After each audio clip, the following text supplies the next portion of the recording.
driver interviews, pit action, industry news. We're bringing you everything that fuels the adrenaline-pumping world of dirt track racing. Buckle up now. You're sitting with the Slimy Bastards. Take it away, Jason. All righty. I'm joined tonight on the Slimy Bastard podcast show, and pleased to have, I've been wanting to have this guest on since last year. I met up with old Johnathon Logue down there in Boone, Iowa, last year. First time I actually met you was down there, but a quick introduction on my show tonight. First and foremost, thanks to everyone that's been listening and downloading the episodes and checking us out. I appreciate it. Special thanks to Tom's Guiding Fish Tours. Thanks, Gary, and Pit Stop Motorsports out there in Rock Springs, Wyoming. Slade Pit and all that's done up some really cool hats for me and my stickers and everything, which my next guest has on his cars. And I have the one and only from Boone, Iowa, the Iowa original.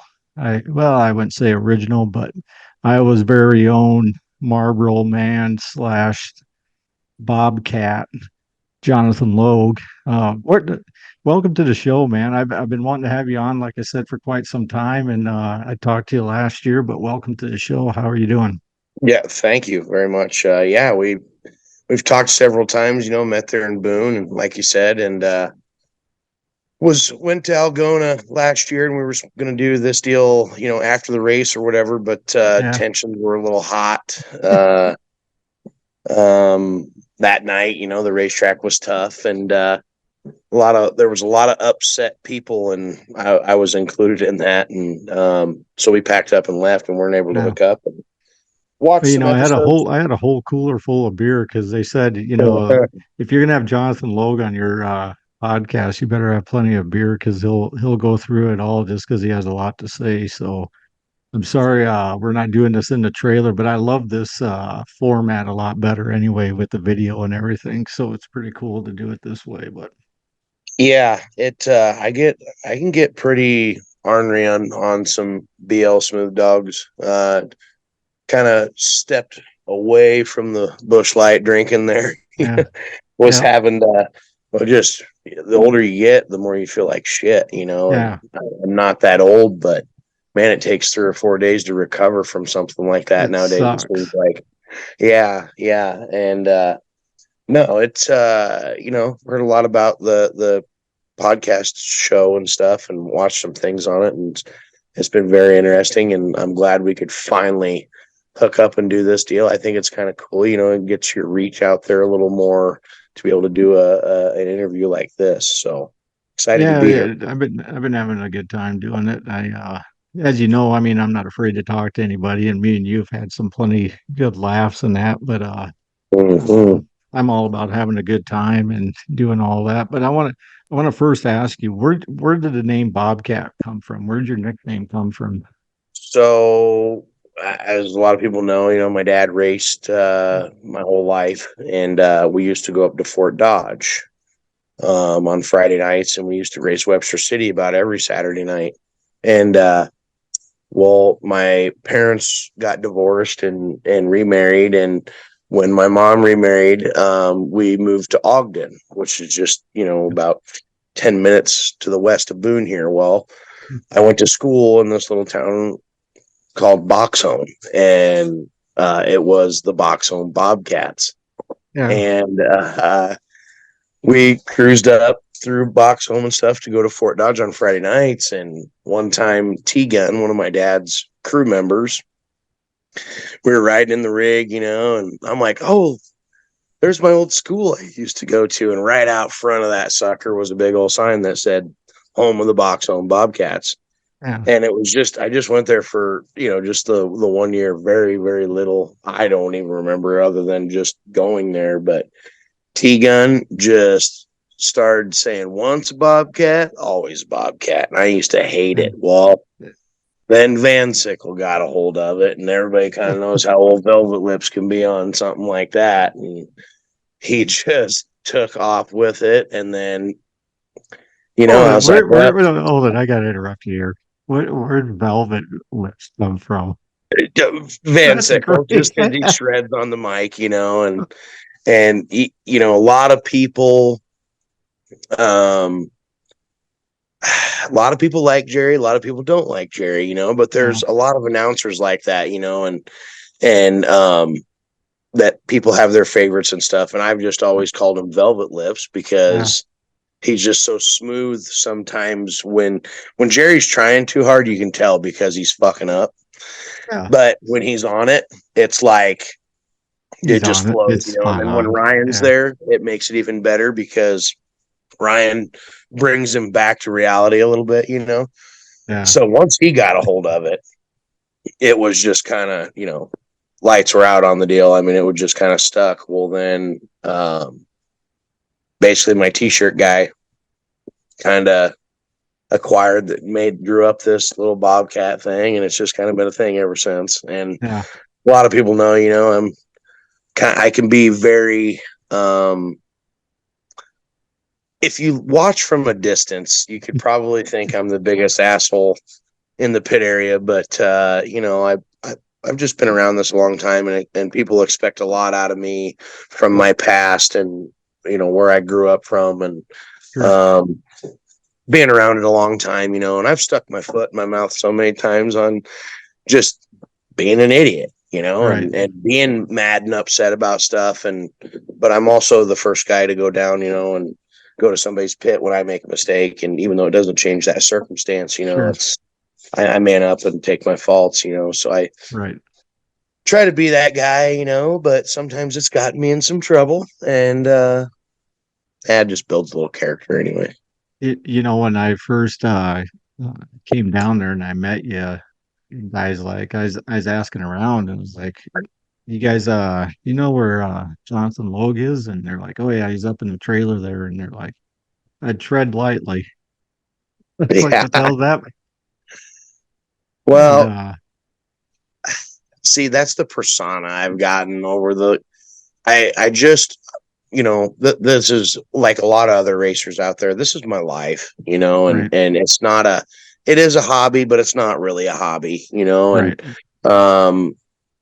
it's, I didn't start racing until I was, 21, and, I just got a late start. I got, a lot of people don't know this, but, I got intertwined in drugs and was going down the wrong path. And, I had my son and, got with my daughter's mother and, chose my family over doing drugs and been clean on that for 14 years, and, it so being around it, being passionate about it, expecting what other people's expect of me, as a lot of people think, oh, it's John Logue's kid, like one of I consider my dad one of the all-time great modified drivers. I mean, I may be biased about it, but he's broke a lot of records and done a lot of things that a lot of guys haven't done, over the years. And I took pride in that and grew up, not necessarily watching fighting. I mean, the only person I've ever punched in the pit area, which wasn't even in the pit area, it was in the infield, and it was Doug Smith.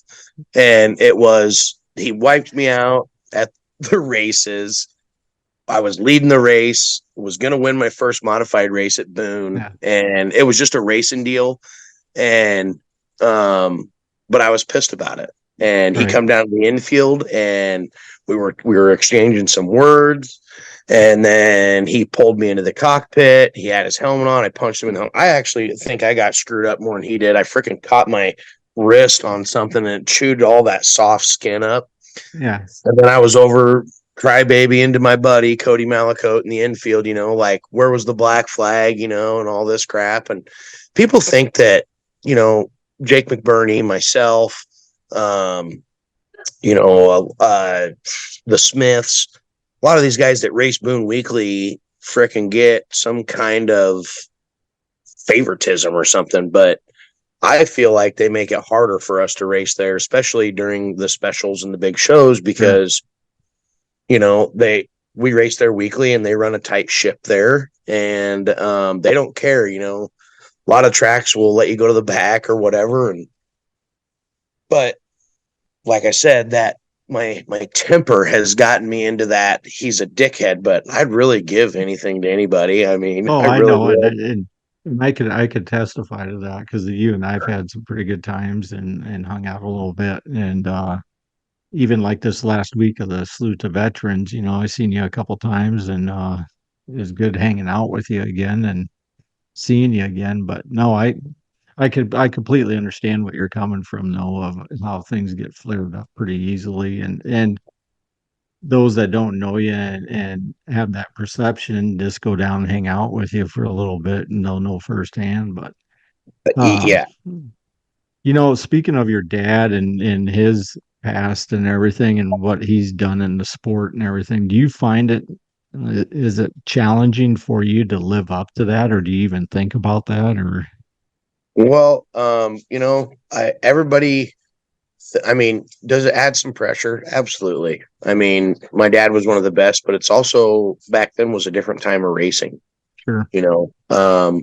and I think that's where I not necessarily live in the past, but it was like, back then you didn't have cell phones and internet. Like you either Right. had to be at the racetrack or you had to read about it in the Hawkeye newspaper that came out the Right. week later, and there wasn't, or knew somebody that was there. Right. And so you could go and have a conversation with somebody, we didn't have they didn't have the kind of money in the cars then as we do now. Sure. Um, but you could go and have an altercation, or not even an altercation, just a conversation and be men Right. about it. And everybody forgets nowadays, this is a contact. I mean, we're out there racing side by side, 2-3 wide. We're human. Shit happens. Right. And I even forget that, but that's because we expect everybody to be so perfect. So for me, that's where my dad didn't really understand. There's a lot of people that, every race car that I've ever raced, besides the very first rage car I bought, my team and I have built from ground up, Right. from everything. I mean, we built the chassis, Right. and nowadays a lot of people just write the check, and they're fortunate enough to have those kind of opportunities, which is fine. But Right. at the end of the day, it's also sometimes that's the guy that's wrecking you, or that doesn't put the time and effort into your stuff. And that's where I get in trouble. And Yeah. my dad has a hard time not understanding, but just because, everybody wasn't a bunch of frickin' crybabies back in the day either.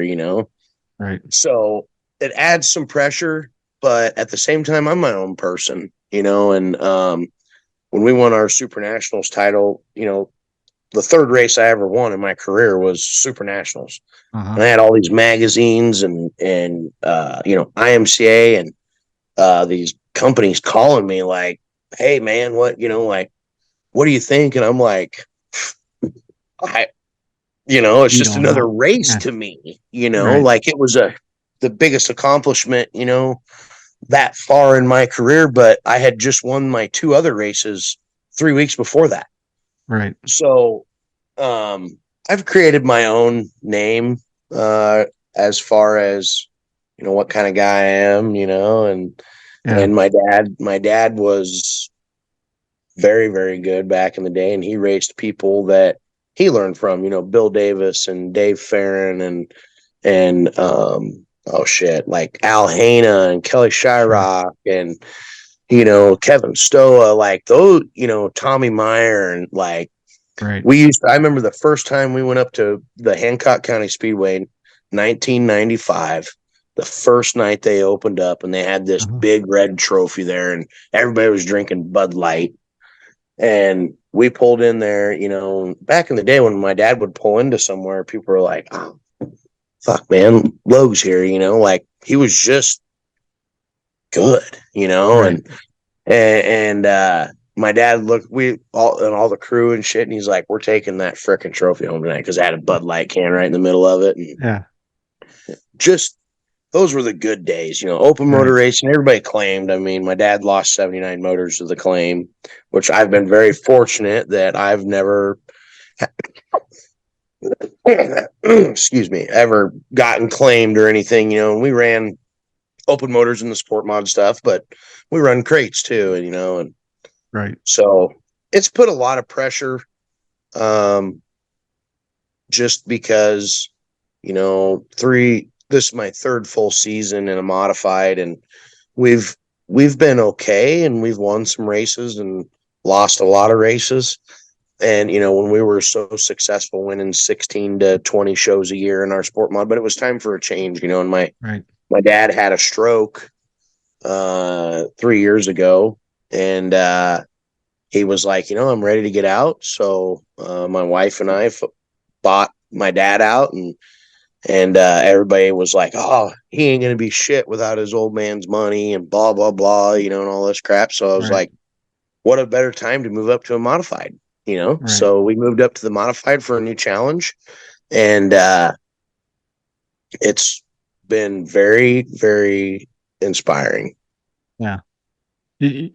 When you look back on all that, like you even go, because I remember like Webster City back in the 80s and even the 90s of going to that race, and Webster City is either Webster City, for me anyway, because I grew up in Clarion there, but is either Webster City, um, Britt, Mason City, trying to think of the other one that we'd go to every once in a while. We'd go down to Boone every once in a while, but um, you just think back, that old school Iowa dirt track racing, like in Webster City with the guys in the infield, and you know what I mean?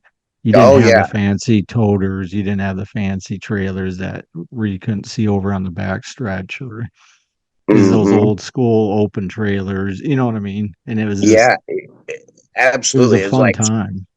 Stewart back in the day when my dad got inducted to the Stewart Hall of Fame here just over the last weekend. Yeah, I've And seen that. And, congratulations, by the way, of all that. yeah, So, he didn't even know I nominated him because I seen the flyer and I was like, well, how do you get nominated for that deal? And so I called Mike MVG, and he was like, well, just nominate him. So I did. And I about shit when I seen that he got it, and so I was telling him about it, and he's like, oh, really? And I'm like, yeah. And he goes, 1988. He goes, you used to have to pull your race car into the infield and unload all your stuff and then uh-huh. pull your truck and trailer out because there wasn't enough room Oh, no in kidding. in there to pit and stuff.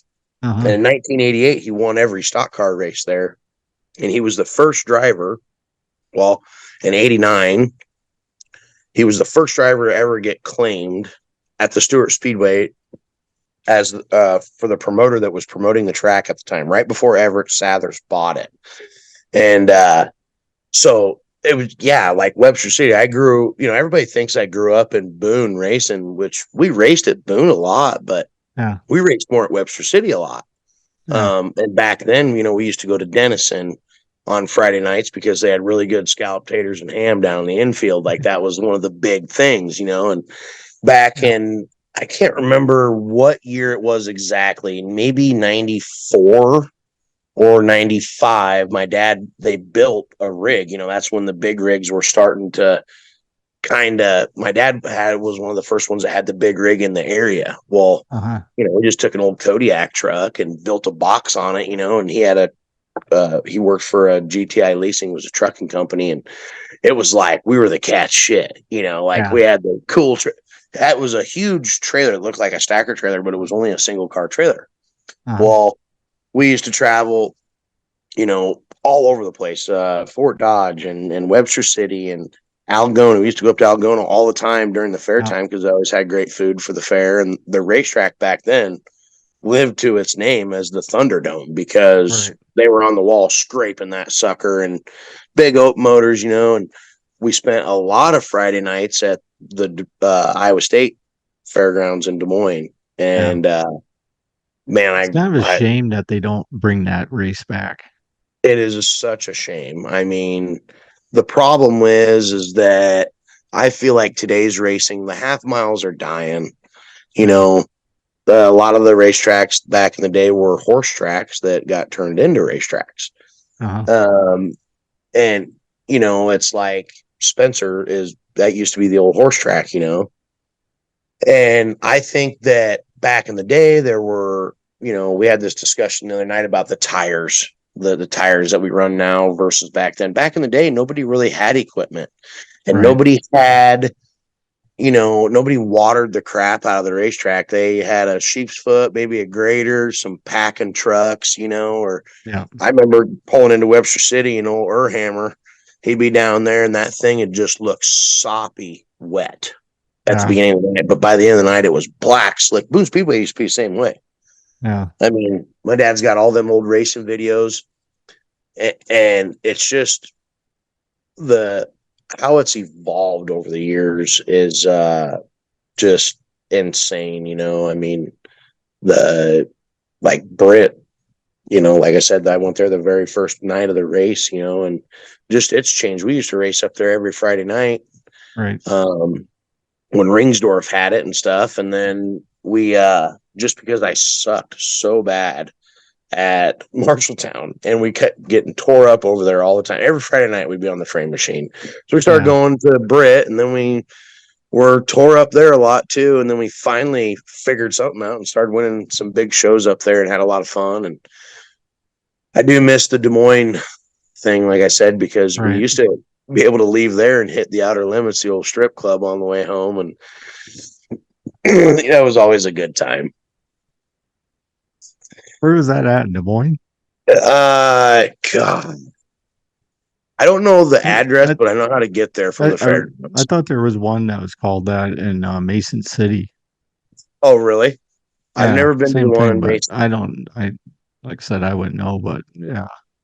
Yeah, I know the one in Mason City just because I drive by it where I live up here in Northwood. You would drive by it, and I'm pretty sure that's what it was. There's a place up in just over the border here in Minnesota. It's called Glenville, Minnesota. It's off of the interstate of 35 up over here.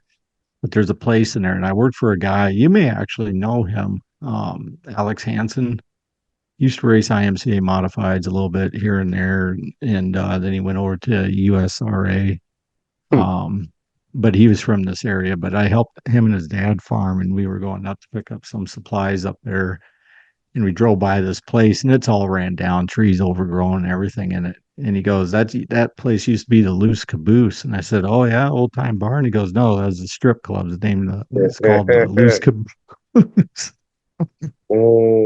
Some of the names, though, you know what I mean? The unique name. That's what makes it good. That's like we used to go over to Denison, and go to Bookham Dano's over there. And it's just like this, dive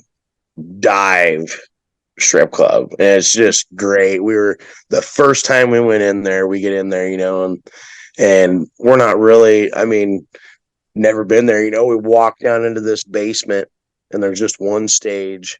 And the private dance rooms just had shower curtains over them. So we go up and get some beers, and we sit down, and we're sitting, and we weren't even there 5 minutes, and we're kind of checking everything out. And it's like, yeah, I think we're going to have this one and go ahead and get on out of here, and I look over my left shoulder, and there's this dude that looked like Garth off of, Wayne's World in the private dance room, just in there, just getting a hum dog. And I'm just like, holy shit. I'm pounding all my buddies, like, check this out. Like, I think we might be in the right place. This is pretty sweet, and then it was just so that we'd stop in there every once in a while, or we'd stop at Ozzy's in Carroll on the way home. And I don't know, it's just one of them things, you're just out with the boys. And my brother-in-law, we'd always get him to come with us every once in a while. And he would, like, oh, Brittany and this and that, or it was like, bud, we're stopping. Okay. She'll be fine. So it was, and a couple of the old boys, like my dad and Big Daddy, he's passed away. One of my very good sponsors and friends. He used to come with us all the time. He just loved that shit, Yeah. So it was like, yeah, we'll stop by, because we always had a sober driver. So it was always a good time for us. Yeah. But, we did a lot of that travel and stuff, early in my career, and with the big rig and stuff and everything. Had a bunch of people that come with us all the time, and it was just always a good time to do that travel and stuff. I always enjoyed that, doing it with my dad when he ran the mod cars and USMTS stuff. It brought just a lot of similarity, just a little different time. Sure. Yeah. This last week with the Salute to Veterans deal, you ran all the races, right? You ran all three I of them? no, I did not make it to Spencer. Okay. I thought Um, you were there. no, I didn't make it to Spencer. I love that. I hate that place. I mean, it's such a great facility. Yeah. It races good about 97% of the time, but when it's that 3%, and I'm just terrible there. I mean, I Yeah. am just not very good there, and it's just we've gone up a few times trying to get a thing for it, and try to learn it and stuff, and we've just never been able to capitalize on it. And that wasn't the reason we didn't go, but I just had some other obligations with the fabrication shop, and we were already racing 4 nights in a row anyway. We were going to, Algona on the Thursday, Yeah. because we were in that stock car race of champions deal, and then the Daryl de France on Friday at Marshalltown. And Yeah. it's just it's just Ducky, Dustin, my crew chief, and my son when he can be there. Got a couple of stragglers that come along and help when they can help, but it's usually just a couple of us, and it takes a small army to try to run Sure. 2 cars. I'm really fortunate to be able to run a stock car. The Van Eatonville Mafia, they own that stock car, and Yeah. I'm just the hired gun for it, and not a very good hired gun for it, but we try to make the best with it. So You guys are we doing just, pretty well, though. I mean, yeah, it's been a trying year for sure. We've either been you actually really, look pretty good in that stock car this year, I think. yeah, we've it's either been really, really fast or just kind of right there, and I've been victim of uh putting myself in bad positions this year, just wrong Yeah. place, wrong time stuff, and that just happens. I mean, it's just part of racing, and we've knocked off a few wins this year with it, and taking over the Rage stock car program, with Justin O'Brien and stuff. I'm very honored for him to, you know, uh, basically be his business partner in the stock cars and hobby stock side of it. Yeah. But also it adds a lot of pressure too, Right. like we've built the cars since 2018, and we moved it down to Boone because that's where I live, and I'm Sure. established with everything and stuff, and Justin's there in West Union. Yeah. And so that hasn't helped either. I think we've just really just been trying too hard. I mean, Yeah. one night, you struggle, the next night you have a good night, but all in all, it's been really good. I'm really fortunate to be involved with the people that I'm involved Sure. with on that deal. And so we just had a lot on our plate, really. And then, Yeah. you add sucking on top of that, or just not having a good run, and it just makes for the longest freaking week. So, yeah, I mean, I love that week of racing just because you listen to all the stuff that goes on and everybody that puts in efforts towards that deal. It's insane. It's pretty What mind blowing, honestly. it really is. I mean, 3 years ago, I actually called Jason because I had, I have some friends that are veterans, and they talk about some really, really bad times of their Right. lives, and you don't realize that shit because they hide it, and Right. so I called Jason. I'm like, I want to do this. And my buddies were just kind of like in and all, and I just started kind of raising some money, and didn't really have a goal, didn't really, just wanted to help and just be a part of it, and thought it was a great thing that them guys do for those people. Right. And then when they chose me to be the wrapped car, it was like, felt like a lot of pressure. You got a lot of people watching you, and Yeah. coming up, showing up to the events and wanting to talk to you, and I don't know, it's just kind of heart-wrenching too, seeing some of the people, in the positions that they're in, but to see them Sure. smile just because you give them a little bit of your time. Right. Like Jeff, the guy I won the very first gun I won in the stock car at Boone, Jeff Tabbitt, he come down there and like just was almost like he won the lottery, and we built this special gun case for him, and I invited him up to our race party and presented it to him, to put that gun in a case and stuff. And I mean, it was like, I'm up there at my race party trying to talk to everybody, and nobody had any idea what we were doing. Everybody thought it was an auction item, and it was like made me all teary-eyed and shit, because like he was just so thankful. And then last year when we won at Algona, Brian Runberg, which is the sheriff, or I think he's running for sheriff there in Algona, we invited him and his wife Barb down to the race party, did the same thing. I mean, it's just a really cool deal to be a part of, but it is a lot of work too. I mean, it's like Jason said, you see what these guys go through in that week of having to have the car ready by a certain time to get up there for the fan zone, and then for the wrap, to get the wrap put on and cleaned up at every event. And I thought the wraps this year were really, really good. There were some good looking wraps. Agreed. I love the race suit idea. I think Austin Witt, I know he did a lot of them. I think the majority of them, didn't he?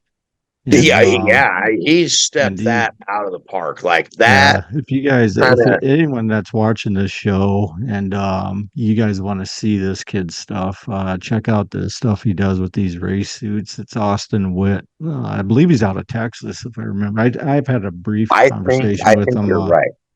But what he did kind of set aside from the prior years, in my opinion, because they had the matching suit with the cars. It just like, I don't know. And when I read that on Facebook, I about shit, because I'm just like, I mean, suits are expensive, Yeah. And but it's a great honor. I think that's a great thing to do, especially with all the drivers that give up so much of their time. You've been one, but they gotta put their shirts to, their shirt orders together. A lot of people don't know this, but the pre-sale on the t-shirts that they do, they got to get them all together, sort them out, on top of getting their stuff ready to race, on top of making sure their cars are up there at the fan zone. I mean, it's quite a chore, but the honor of, like you said, that's just a small price you pay to see the reward on the end of that. And my hats go off to Bernie and Jason Becker, because they've done a hell of a job with it. I mean, it's a cool thing to see unfold. But you want to know what would be the kicker of this thing, to put it over the top now? You want to know what this is? What is it? Someone needs to step up and donate custom helmets to fit the race suit along with the wrap. How cool would that be? I agree, because I think aren't they going to auction the suits off? Yeah. So you could actually do it. You could even do that with the helmet, have the driver sign it, and then auction. I mean, those helmets, there's some cool stuff that can be done on them helmets. But I think that's I should make that a clip. Have my video editor guy make a clip of, we need to have someone step up with a helmet company and do this for the Salute the Veterans tour. I agree totally. I think I'm assuming some helmet company would just, hey, let's donate, whatever we can donate. How many cars are there? What, 10? Well, I know there was. Well, did they do 3 hobby stocks this year? Or did they just do 2? I can't remember. I know they do 3 mods and 3 stock cars, and 3 sport mods. Or no, they only did 2 sport mods. 2 sport mods. Yeah, 2 sport mods, probably 2 hobby stocks. Yeah, 10 and 3 and 3.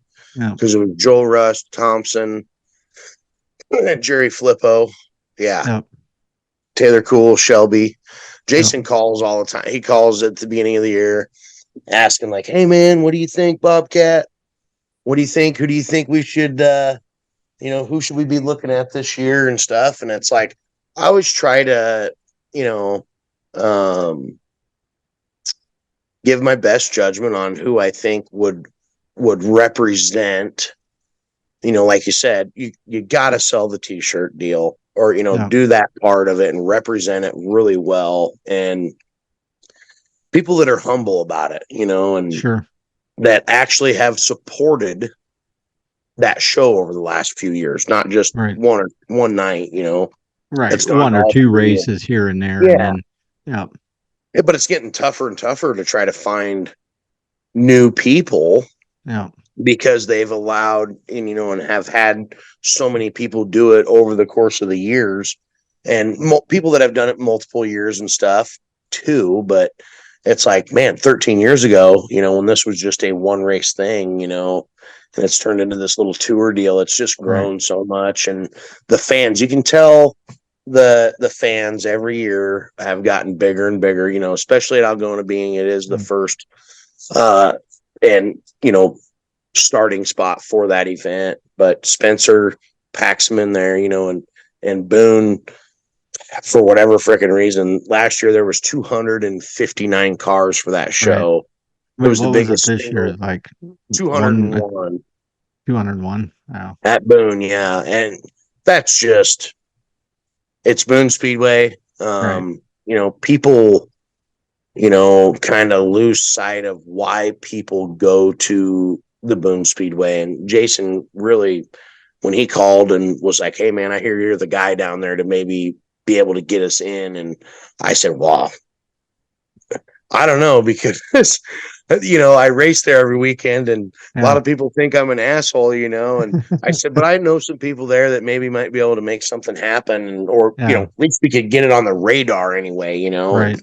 But Boone, the reason people just go to Boone is because, it used to be the best racetrack in the country. In Iowa, IMCA racing in Iowa. Let me rephrase that, not in the country, because there's a lot of other great tracks out there too. But in our area was the best track, and not because, it's Boone and I grew up here. Like I said, we raced at Webster City way more than we raced at Boone. But it's because it was different than everywhere else. Right. And people lose that, like we were talking earlier, nobody really farmed or did any track prep. And then all of a sudden, Boone Speedway, man, they're farming the racetrack in the middle of the races. Yeah. They're making it, like I think a big problem with today's racing is the Tom Berries, the Tim Wards, the Ethan Braxmas, the people that, and nothing against these guys, but what I'm saying is that, back when I was growing up, there were only 5 or 6 shows that were big paying shows. Other than that, it was weekly racing. Right. And you stayed at your home track to weekly race, and you occasionally went to those bigger shows. Right. And you occasionally went to those bigger shows because they were only one time a year and they paid really good money. And that was when you would see 60, 80, 100 cars at some of these shows. But it was also, too, in its defense, there were no sport mods back in those days either. So there was a lot more modifieds, but people get scared of going, not even scared. They just think, well, I don't even have a chance. Fuck, Tom Berry's going to be there, or whoever that is in that class. And that's for any class, stock cars, sport mods, hobby stocks. And, Boone kind of took that away from those really fast guys by making the racetrack very universal and very racy, to where the average guy that, IMCA racing is supposed to be for the working man. Like that's what it was kind of, what I mean? Like that, and that's what, you went to work every day, and then you went to the races and raced, and if you wanted to be a full-time racer, then a lot of those people, followed the USMTS series, or, they used to have the Napa stock car series, or just, which times have changed. I get it. Right. But that kind of detours some of the racers. Well, Boone kind of took that away when they started farming, and it was a new thing, and everybody wanted to know what it was about. And then the facility there is just second to none. That's the other thing. But they've also got a ton of employees and people that have been there for a very long time, that know the process and know and just have done it for so long, and there's a lot of other great racetracks that function with less people and have great races and stuff. But that's why people kind of flood to Boone. It doesn't matter what it pays. It's the Boone Speedway, it's the home of the Super Nationals. And so to get the Hunting with Heroes thing there, it was a tall task. And, I do everything I can to try to ensure that we can continue doing that at Boone, and Jason and everybody involved with that deal. They come out to the shop and shot the 50 Todd Van Eaton's, 50 cal.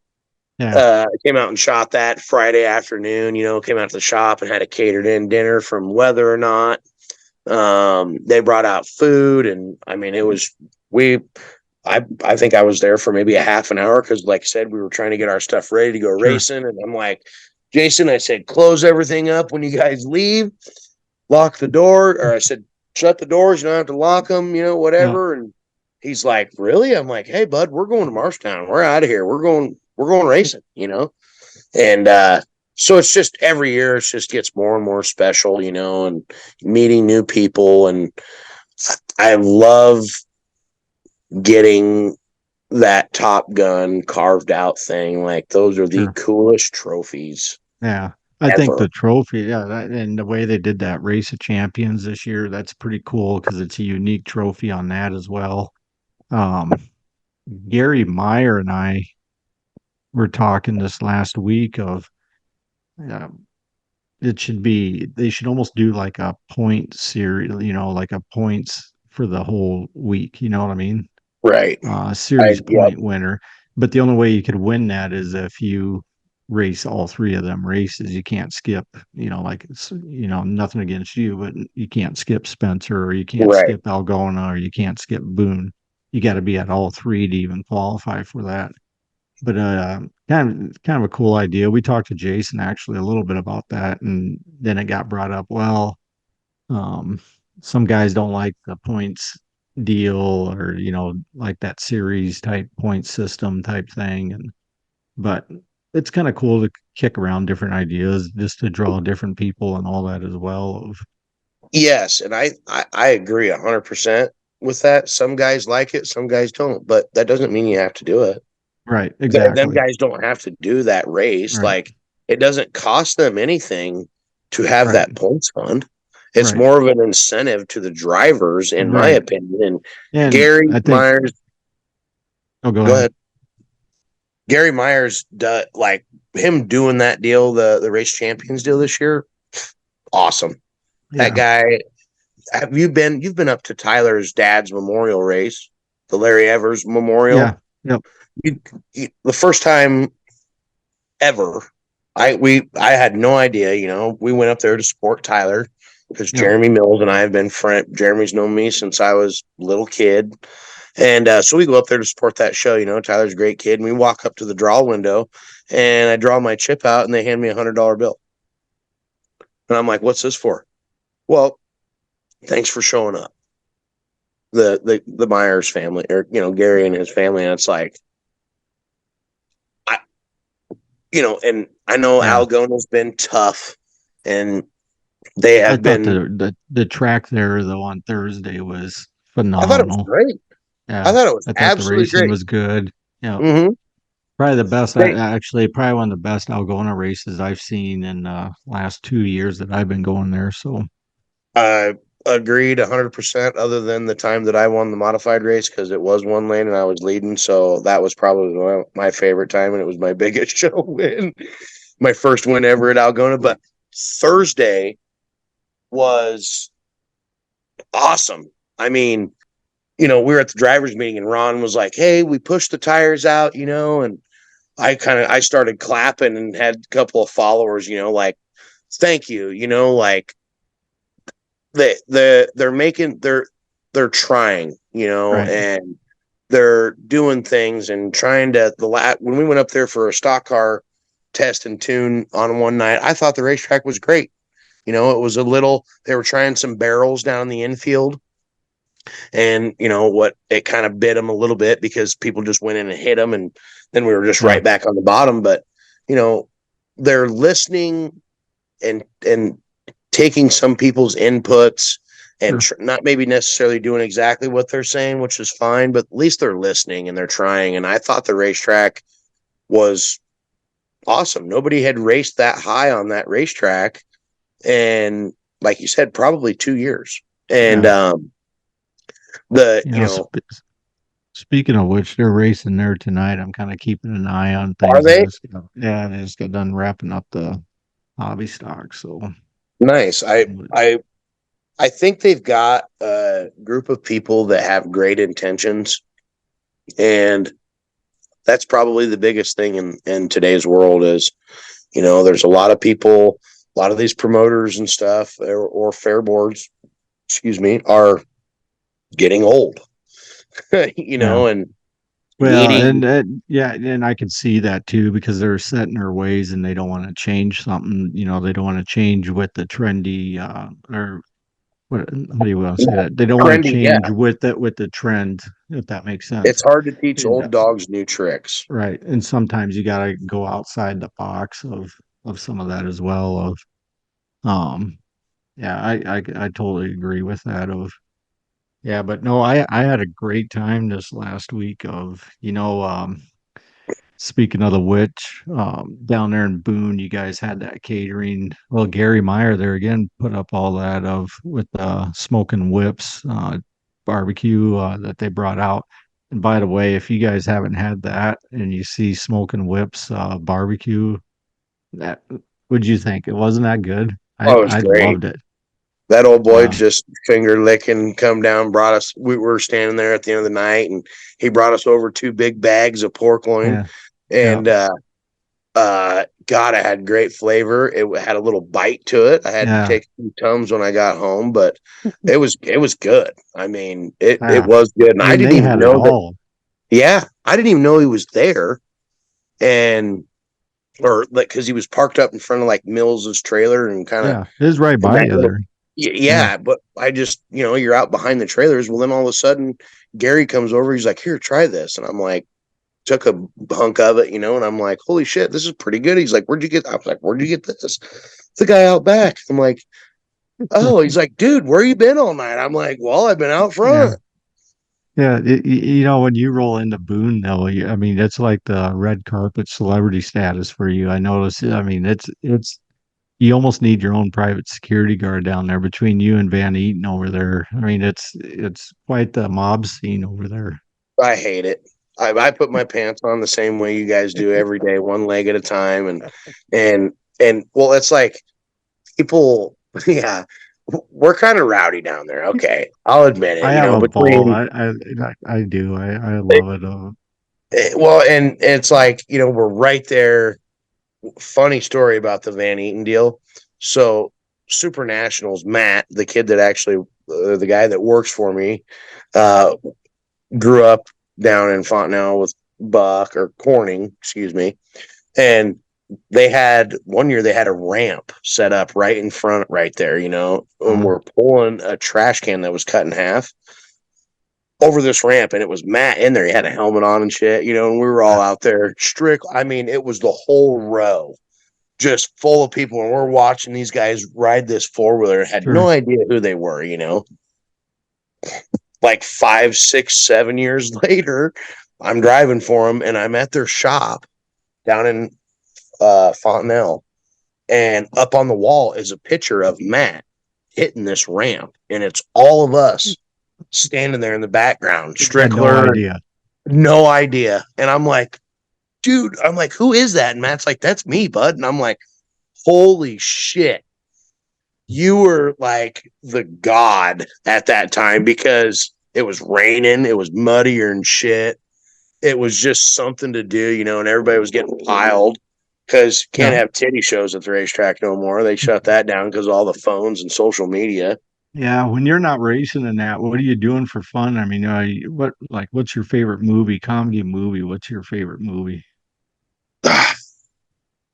Probably Cheech and Chong, just You see old they're coming out with a school. new one of them? I did see that. Yes, I'm I haven't seen excited the to preview see. or anything, but I just seen that I think it's on Yeah, Amazon that they're launching it or something of I one of just the seen streaming I deals. just seen it on Facebook, and I'm like, holy shit!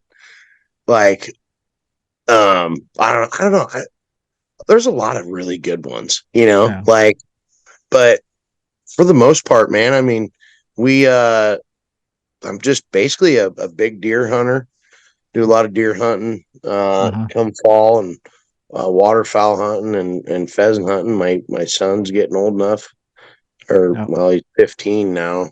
Um, but he likes to go and do that and do a little fishing. Here in 2 weeks, we're going to go up to Canada and Okay. my dad, and there's 8 of us going up there. And my dad used to take us up there when I was a kid, Uh-huh. and it had been about 25 years since we had been up there. And so we're like, normally it's just race.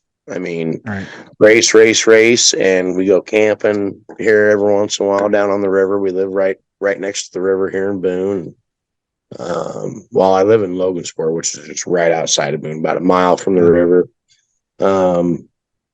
But really, it's racing. My wife drags me down to the lake house every once in a while at Rathbun, so we go down and do that every once in a while. But other than that, it's pretty much racing. And in the wintertime, we go snowmobiling. Um, You and need I need to set you up because like I said, Bryson and Braxton have been wanting to come back here whitetail deer hunting sometime. oh yeah, And yeah, I've always wanted to go out there to elk hunt. I think that'd just be cool as hell. And God, some of the stuff that they've shot and that, Aiden, you've met Aiden, guy who does the photography and all that, shot by Aiden. He's done some stuff for IMCA as well. oh He runs yep. around with them guys, and God, they do some of these. Him and Bryson could do up some of these videos that is just cool as hell of how they fall into elk and everything. It's pretty cool. That I elk think they hunting even gonna have be their own wild. YouTube channel. Oh no shit. Yeah, on them hunting and fishing and all that. So yeah, That yeah, it'd I've be never been elk hunting or anything. I mean, well, they're about 3 times the size of a deer. It'd be cool to go and do have you that. ever had elk meat? Oh yeah, I've ate Yeah, it. yeah, It's not what people expect. I thought it was really good, but like I said, right, I eat fish and wild game, right, so right. I liked it. I almost prefer elk over deer, honestly. Yeah. See, and Yeah, I've just if I probably had it a lot more, I probably would too. I really don't. When we grind most of our deer, yeah, I just like killing them. But they're rodents around here. You know what I mean? There's so yeah. freaking many. We hunt with 16 guys and have 25 tags. We hunt first season and tag out usually Sunday, second day by 1, 2 o'clock, just depending on the Really? year. And Is that yeah, do you go down there by Boone then where you all live? public. Yeah, we Yeah, hunt on all public land. We don't have a lot of tree huggers out here in this area. People that don't want to let you on their land because they've been yeah, burnt by Ron, Dick, and Harry, and yeah, which is understandable. But like back when I was a kid, or even when your younger days, people let you go hunt on their land all the time. They didn't give a shit. right. Yeah, there was Now one. everybody's yeah. So, Yeah. You but where did you come up with that with the where'd that all come up with of I shouldn't say where it come up with, but when you came out with that cigarette for the All-Star race deal, did you think it was gonna blow up the way it did? I no, I honestly I've never. So this Chris Cox Yeah. guy that does the videos or whatever, I would not know what he even looks like in a crowd, Yeah. until we became friends on Facebook and stuff. And his parents were actually fans of my dad. Uh-huh. And I just always have my smokes with me because it's like, I don't know, if I don't have a smoke going, I got my hands going. And I'm like, Yeah. I think people think I'm like, I don't know, I talk with my hands a lot. Yeah. And I don't know, I'm just always having a smoke when I'm racing. And Yeah. so I get out of the car and I pulled up onto the stage there with the Australian or whatever there, Yeah. and get out, and he was chuckling and he called it a durry or something. I don't know what he called it. And then I get home that night and boom, this Chris Cox sends me this video and I'm like, That's badass. Okay. Yeah. Well, then the second time, like when we walked across the stage and stuff, Virginia Root was like, Jonathan, put your cigarettes away. And then he put that layover thing where it was like the original Marlboro, Right. you Yeah. know, I like to smoke cigarettes, and work on my car. And it was just Yeah. like awesome. Perfect. And it was like, Yeah. they even got this flip top box. And it's right when I'm like opening up the Yeah. box. Like, no, I had no idea. I actually just, Lizzie, TM Designs out of Johnston. She's a good friend of mine, family friend of ours. She has her own t-shirt company. And I was sitting at home yesterday eating lunch, and she sent me this picture, or she said, hey, I need you to write 3-time champion plus the years and then sign your name, in your handwriting. And I'm like, okay, and sent her the thing. And she sent me back a picture, which had nothing to do with what she requested, but it was a t-shirt with a pack of Marlboros on the front and a picture of my face with the smoke hanging out inside the car with my sunglasses on and my signature underneath of it. And she's like, hey, if we let me sell these, I'll give you half the money for help you raise some money for Super Nationals. And I'm like, hell yeah, launch it, and bam, my freaking phone exploded.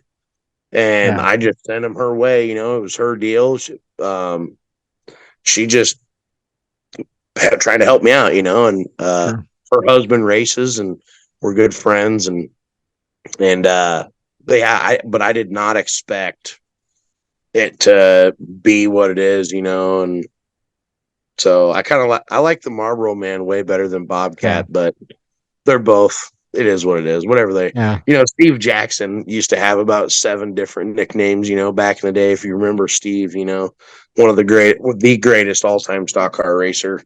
So I'll take a couple.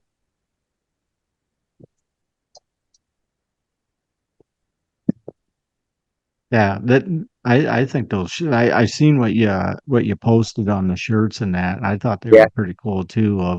So Yeah. are you gonna be selling them at your trailer, or what do you got? She's just, Just doing pre-order, or I bought 20 of them, just a couple of sizes of each, just because, um, I did a shirt here a couple of years ago that was a Scarface. It was after the whole me and Doug got into that little altercation or whatever on the track. And it was me standing on top of my car with my arms up in the air. And it just said, you are all a bunch of pussies that don't stick up for yourselves. And you yeah, need people like me so you can point your finger and say, that's the fucking bad guy. And, I kind of feed off of that stuff. Like, yeah, people think that I'm some, I don't know, idiot or some dickhead or some tough guy, and I'm probably one of the most soft-hearted people. I don't fight. I shit here 3 weeks ago or a month ago. I passed a kid in the stock car race, and he schmucked the wall coming off of turn 4, taking the checkered, and they said that I took him out, and I just took him all the parts to fix his car because I felt bad even after I watched the replay, and I wasn't even anywhere close to him, yeah, but I felt bad because they were like, man, we were 40 freaking feet away from winning our first heat race, and yeah, you took that chance from us. And I know what that feeling is, and what it yeah, feels like to be there. And so it was like, geez, here, I gave them, it was just minor stuff, some ball joints and an upper A-frame and some tie rods. And then we go out in the feature, and, it's probably $120 worth of parts or whatever. And we go out in the feature, and that same kid, I'm going to pass him, and he freaking cuts my tire down and rips the wheel off and junks this, and right, I wasn't mad. It was just a racing deal. We were 3 wide, and we got together, and I went down there, and he was a veteran, and his dad and mom and dad were really upset that earlier in the altercation. I just went down there, and I'm like, man, I said, you were upset over, $100 or whatever worth of parts. And I'm like, you don't race here very often. And, we got into it on the racetrack, and his dad's like, oh, bullshit, we didn't touch you, blah, blah. And his kid's like, Dad, I shoved him into the wall, and he's like, well, I'm sorry, I'll pay for it. I'm like, I don't want you to pay for it. Yeah. I'm just saying things happen on the racetrack. Right. You There's can't going to be control those. there's going to be altercations on the racetrack. We're all racing for the same real estate, and we're all trying to win the race. And I'm not upset. I'm not mad. It was just a racing deal. I just wanted you to know that you took me out in 2 laps of the race. Yeah. The first couple laps of the race, it took me out. I didn't even have a chance to finish, and you wrecked on the last lap and still got second. And it just a freak deal. It happened. But you were Right. mad at me and blaming me for it. And that's the other problem with cell phones and video. Dylan Thornton was a victim of that, with out in Vegas last year. He didn't even have nothing to do with it because he was going behind it in the background, he got drug into it, and people, it's the women. Sean Ritter calling people to make sure he's not getting his ass kicked. And Yeah. Yeah. And it's just like, seriously, but it's like, the women are vicious when it comes to their man and racing and stuff and saying things and getting things revved up. And then it's all the other people on the outside too. Usually the drivers are pretty good because they know at some point or another that they'd either screwed or done the same thing to that person prior. Yeah. So that's made racing tough for everybody. But it's today's world. So you got to adapt. When have you ever been out to Vegas for the Duel in the Desert? Yes, we did. We went out there several years. I won a qualifier out there. That was actually my first big track win. First time I'd ever won on a half mile was in Las Vegas. Yeah, the qualifier, and then I should have. What year was that? 2019. Okay. Yeah, 2019. We went out there and I should have won the race, but I basically drove like an idiot for the first 5 or 6 laps, and I let Austin Becerra. Well, if you ask Jake Sockow, I took him out, but he cut his right front tire down because we were fighting for the same real estate, and I probably kind of muscled him a little bit, but I just won Super Nationals. I was on top, or you know what I mean? Like it was a racing deal, and I pinched him. But I also lost me the race. Austin Becerra drove by me, and I ran second. Have you been down to the Winter Nationals then too? I've never been to the Winter Nationals. Is that something you're going to do, or? I would love to go down there. The problem is that I'm on a budget, just like a lot of people, and a lot of people don't think that. But I start out the year with a good chunk of money that I get from throwing my race party. We throw a race party every year and have an auction and stuff, and I give out my sponsor awards and da-di-da-di-da. And then all my sponsorship money, I just look at it as I live right in Boone here, and I'm 2 hours within like 12 tracks. Yeah. And there are some other shows that I would it just makes more sense for the money side of it. I could go down there. I got to miss a week of work, which isn't a bad thing. But, it's just, I'd love to go down there and experience it once. But there's some other stuff that I would rather do. Like this year, we went up and raced in Minnesota. Had a big sponsor of mine asked us to come up, and we went on a 4-day little tour up there and went to four tracks that my dad or I had never been at. Well, that's almost impossible to, and it was so cool. And it was like, but I'm like, we're going to go up there. There's going to be no drama with nobody because we're not going to know anybody hardly, and we had the roughest week ever up there. The racetrack, Thursday night, we were running second in the feature, got the whole left side of my car ripped off, third lap. And we got it all put back together, went to the next track. We ran second the whole race. Kurt Lund and I had a restart, and we got together going into turn 2, ripped the whole left front off. I ended up finishing 4th.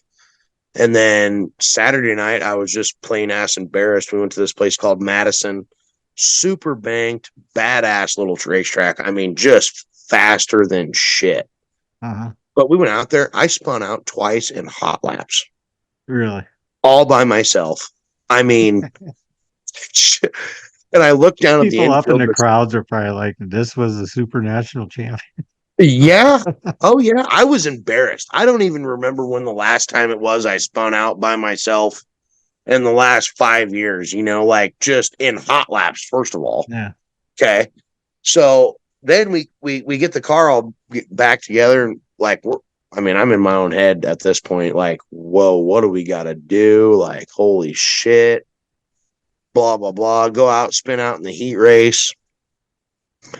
Go out in the feature, last lap. I smoked the tractor tire with the left front, rip it off. I ended up having to drive an hour and a half to a customer of mine that was up there. I didn't even know he was a customer until he promoted the first track that we raced at.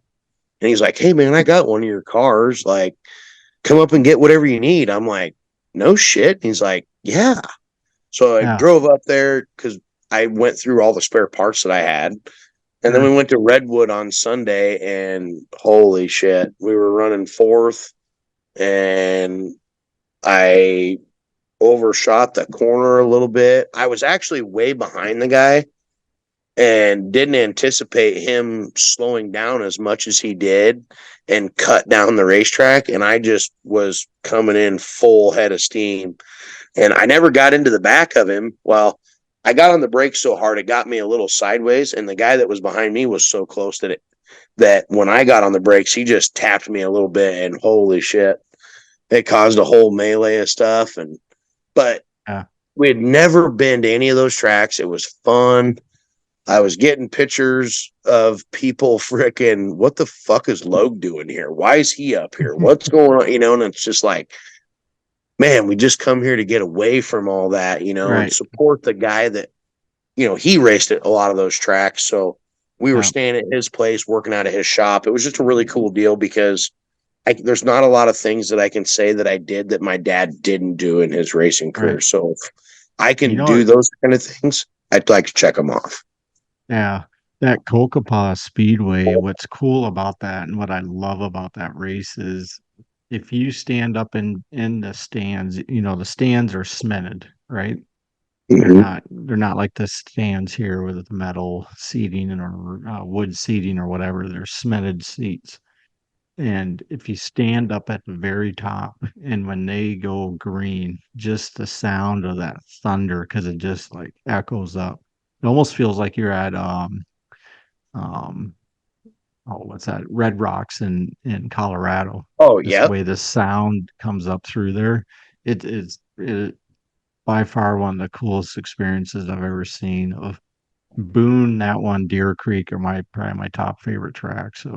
I like Deer Creek too. I like going there because you're only there one time a year and it's tough. Yeah. It's hard. That's a tough race. Yeah, you're going to be up there on Tuesday night, aren't you? Yes, and I'd like to come. I think I'm going to go Thursday to the Danny Hoven Memorial at Algona, the 5,600 to win deal. Yeah, and then we'll take off. Spencer's what, Wednesday? I think after Deer Creek is Spencer, then Algona, and then Britt. Because you got Britt. Night of 1,000 stars. Oh, that's 10,000. Friday? Damn. Yeah, Friday and Saturday. Yeah. I won't be making that because we'll be headed to Canada.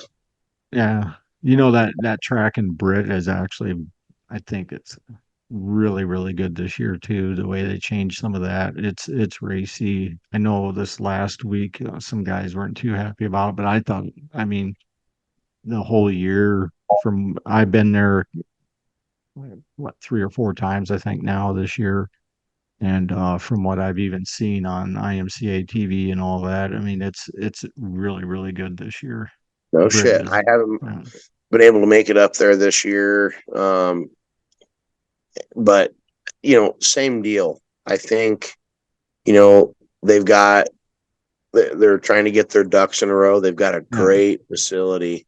Yeah. That place, we used to call it Martinsville, because it was like such long straightaways and then like really tight corners, Yeah. And I remember when they started the Night of 1,000 Stars up there, how black, slick that place used to get. It was 3-4 wide racing. I mean, it was so freaking awesome. And I wish that they would have left the cornfield on the backstretch, because it just kind of was like Iowa, Right. like it kind of had that Field of Dream type. yes, Yeah. yes. Like I remember one year my dad's throttle stuck at that place and he launched off of turn 1 and 2 and went out in that cornfield and got stuck in like a water hole out there. And when they pulled the car out and everything, it had like corn husks and shit all stuck in it and everything. I just, man, I've got a lot of great memories at that racetrack, and it's a shame that we've been kind of we've struggled at Marshalltown, so we wanted to go there and get good, and now it's just like it's 45 minutes away. The track's and you gotta do what's right. It's close for you. You gotta do what's right for you and what makes sense as well. That's right. where there again, that's where you talk about these specials come into play. You know what I mean? Yeah, absolutely. Well, real fast, before we close this up here, I've been asking all the drivers this season that's come on, if you had your Mount Rushmore of drivers for the modified, who would those 4 drivers be? Obviously, probably your dad being one of them, right? Yes. Who would be the other 3? I would, man. Like current to just when I remember. Yeah, it doesn't have to be. I mean, there's no time frame of any of that. Like it's just I who would have you to would. say, okay, I'm going to go with 2 olds and 2 news. All right. Okay. So I would say my dad and probably Bill Davis Sr. Okay. 2 of the greatest modified drivers I've ever watched or got to meet, and or what obvious, but the 2 younger guys, I would have to say Jordan Grabowski, just because he's an awesome dude. He's a great racer. And man, this next one, I mean,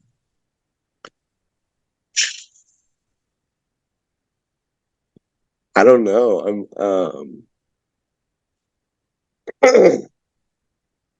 Who can I say? And maybe you'll say it, but there's one name that comes to mind, and I'm surprised you haven't said. So I'll wait to see what you say here. Are you thinking Tom Berry? Nope. Or Tim Ward? Nope. No. Now you've got me stumped. Cody Laney? Nope. You're stumping me. Who is it? Ricky Thornton Jr. Ricky Thornton Jr. I didn't even think about Ricky, being that he's a late model guy now, but yeah. That Rick, yeah. Hands down, Ricky. Funny story about Ricky quick is he's never forgotten where he's come from. Exactly. And I was just gonna say that if you watch his post and he'll go through and like a lot of guys' stuff and share some of their stuff too. And he has inspired so many people, and he come from nothing. Yeah. And the first time I ever met Ricky was at the 50,000 to win show at Farley. And me and my crew guy got up super early. The only other people that were out in their trailers was Ricky and his guy. I looked at Ducky. I said, let's go over and meet that. Let's go over and meet him. I want to meet him, We get over there. When was that? 2017 or 18. Okay. So that was a springtime race then, wasn't it? I Yes. believe it was, yeah. Yes. So It was the only year they had the 50,000. Kyle Strickler actually won it. uh-huh. And then Jake McBurnett, I ran fifth at that show. And Jared Baumeister won the 20,000 deal by like 0.21 thousandths. But Uh-huh. yeah, I think it was 17. I'm 17 or 18. yeah, I I think think it was is around 17 or that. So 18. there's a I'll let you finish, but I want to tell you a story about this. So go ahead and finish. But we just went over to his trailer and he had his car in there and he came up and I'm like, "Are you Ricky?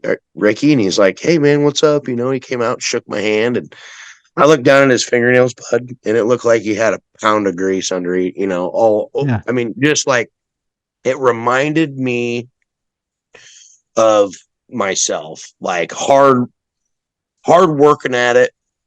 Like all he cares about is racing. Yeah. When he's at the track and doing the shit. And that's what made me a Ricky Thornton Jr. fan from day one was because of that morning at Farley Speedway. And Yeah. I just, yeah, God, but I'm so glad that you said that because I just now consider him since he's a late model guy. He's just late model Do you still guy. talk to him at all? Oh yeah. Oh yeah. Yeah. Every time I see him, see, Well, it's he's a the good one that thing I got me. brought him up because now he would have been like, "What the fuck? Yes, Even you no, doing?" he's the one that really got me going. Him and Shay.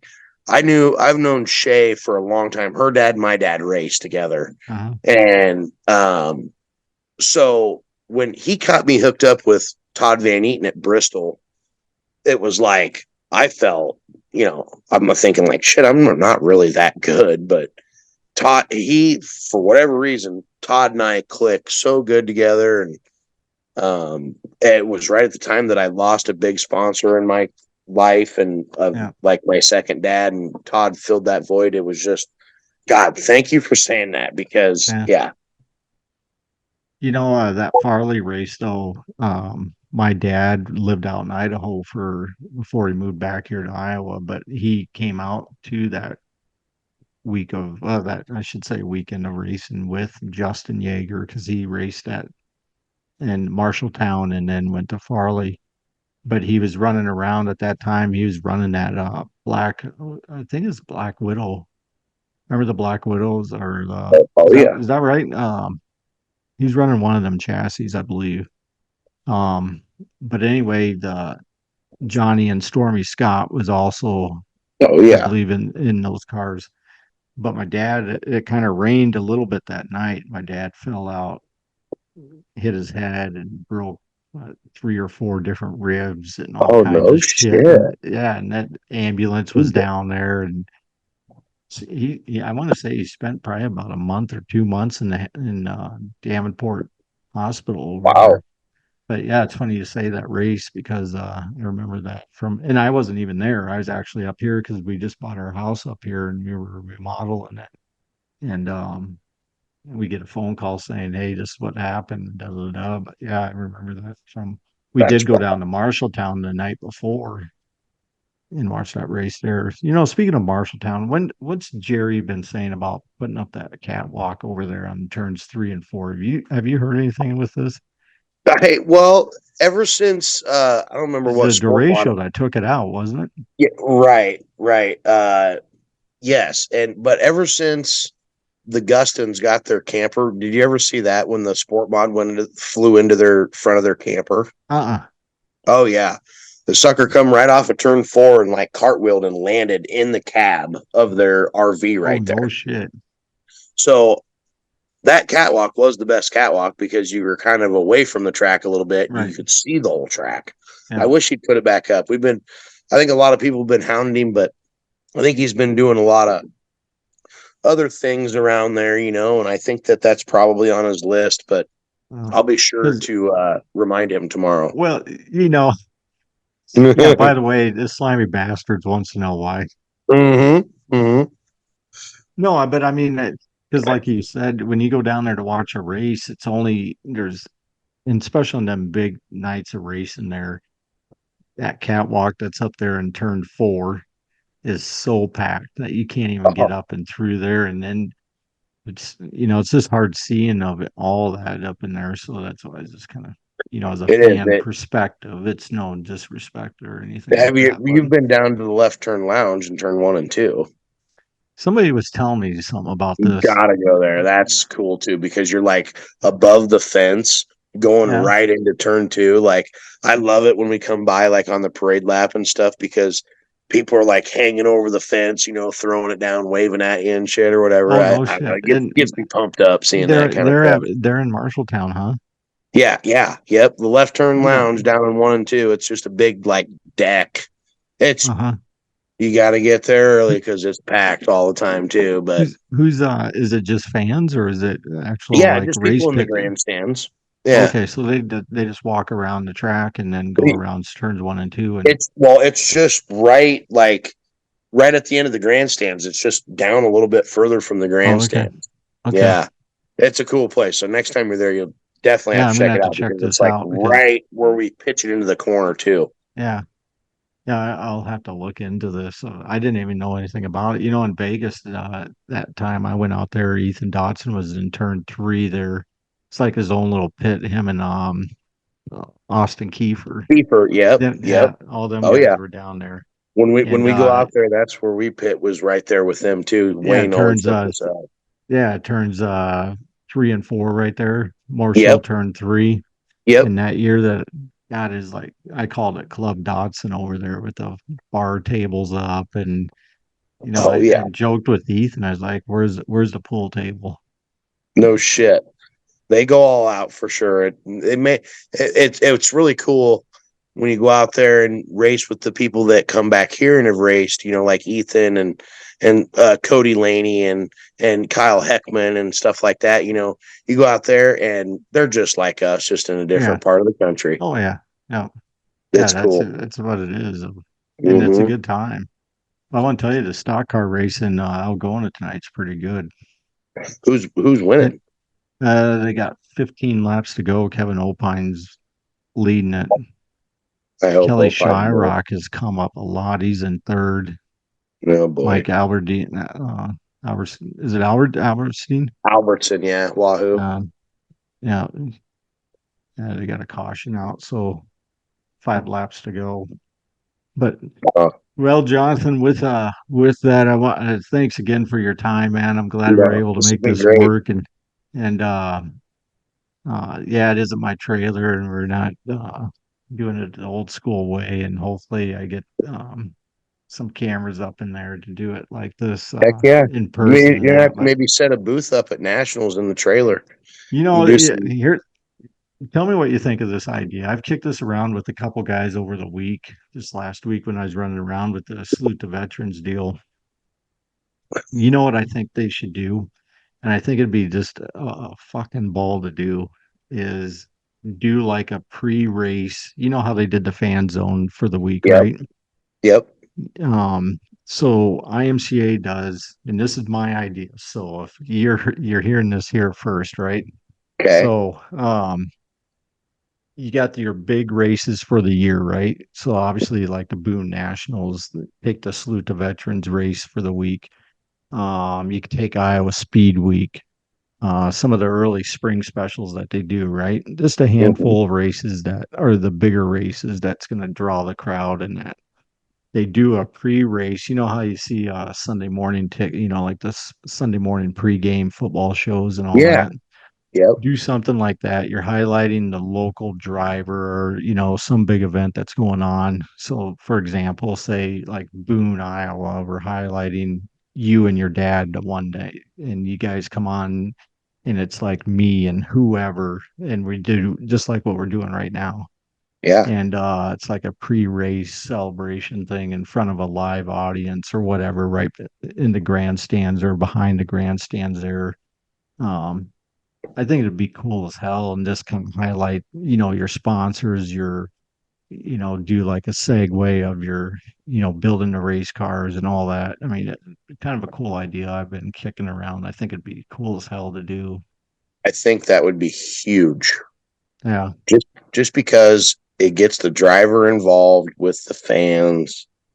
You're at the track. You've got the atmosphere. You've Yeah. got They're in their element. Like you said, you pick out a few big shows like that are big deals, the Harris Clash, the Night of a Thousand Stars, right. or, and you could, I mean, You draw set it some up in kind front of of, the fans though, and you kind of yeah, have like a fan party type thing of, you could even do the sponsor of, say for example, Pioneer Seeds sponsored Night of a Thousand Stars, just throwing stuff out, right? yep, Their employees are invited to their special, race, pre-race party where, you got, it's just like a pre-party really, but it's like a live interview and we talk about the race, talk about just like what we did tonight. But meet and I greet, told this yeah, to every guy that I brought this up to, from Kyle Brown to, just a lot of different guys. They all loved the idea. Now, whether or not, now that I've said this and it's going to be out on my podcast, now some jackass will steal it. You know what I mean? oh yeah, but it's a And matter, are they going to do it? Like, be that right, guy to and do it. that's I and think that's what it'd I be say. huge. I've wanted to have this conversation with the guys of IMCA, just saying, hey, don't pay me to do it. I want to do it on my own. I just want the notoriety of, this is my podcast show and this is what I'd like to do. I think it'd be a ball to do, you know. Yeah, So I think it'd be totally awesome. I think it'd draw a big thing. Racing needs something, to draw people to the track, back to the track. The TV thing's great and everything, because right. you do get a lot of different, spectators and stuff, but also needs something. The world is changing. We need Yeah. something that's going to hype it back up again, Yeah, and that's what I'm all about, having a good time and not Yeah, afraid. I want guys to be themselves. I'm not here to sit there and pick sides and what you guys. I don't get like this, like tonight. I don't get too technical. I don't give two shits what you're doing in your car because I don't under fucking stand it to myself. So right. I'm just there for the good time and get to know guys. And it's been a ball for me of even doing this, but more so just even the excitement and like, you take my two kids and you met my two kids, my younger kids. I have older kids myself, but even my younger kids love going to the races. They want to know what's going on Right. and being involved. And I think that um it goes a long way, you know what I mean? And Mm-hmm. I had this conversation with I can't think of his name, from IMCA up in Algona. Who is there from Jim, IMCA? Yeah, Jim Standard. yep. And I had this conversation with him up there. I'm like, me doing this, my end goal for this program is to bring awareness, to get guys to want to come down to the pit after the race to hang out with the driver. Some of the drivers don't have time because they got to get to a job the next morning, but for the weekend guys that are there, like what we were saying, that old school Friday Saturday Yeah. nights after the race, you have a couple beers, you shoot the shit, the kids are climbing in and out of the car, they're running around having a good time. Those are the lasting memories. And to me, that speaks volumes, and I kind of want to preserve that, if that makes sense. Of That makes total sense. and But with that in mind, though, too, you can't have a race that's over at 1:30 in the morning and expect fans to be there either. Right. And we had that conversation. That's some of the big hurdles that some of these tracks are facing, is they get the cars in for these big shows, but then they're not done till 2 in the morning. Well, that can't go on either. You got to get the show going Right. and cut it down. But no, with that, it looks like Kevin Oldpine won the stock car tonight. That's awesome. Yeah, I gotta take his that's a good two-seater race back for him. to That's the fair that's race. So awesome. That is so awesome. I gotta take his two-seater car back to him tomorrow. I'll be yeah. up in Mason City tomorrow Oh, morning way. dropping off it. Oh, Yeah, nice. So when you dropping off see his him, car off. tell him hi for me and congratulations. Then kick I him in the will. nuts for me of Yeah, I will. I for will. He'll fucking up my appreciate that. podcast logo on his car. Yeah. Yeah. And I could hear him right now. He said that because I didn't fucking his car. Yeah. Right. Right. Yeah. Totally, Kevin. Yeah. But with that, Jonathan, thanks for your time and look forward to hanging out with you again. And Please share and like everything that we're doing here. And till next time, toodaloo, buckaroo. And once right. again, hey, quick shout out to my sponsors too for helping me out here. Tom's Custom Lures and Pit Stop Motorsports out there in Rock Springs, Wyoming. Look these guys up. They're on my links and all that. Jonathan, I'll throw up your link and all that on this podcast and all that. So I appreciate it and all that. Until next time, Yep. toodaloo, buckaroo. Pit Stop Motorsports, Dirt Tracks Racing, largest inventory trackside parts service. We keep racers on the track, located in Rock Springs, Wyoming, and coming to a track near you. Check us out on Facebook at Pit Stop Motorsports. And tell Slade Pitt the slimy bastards sent you.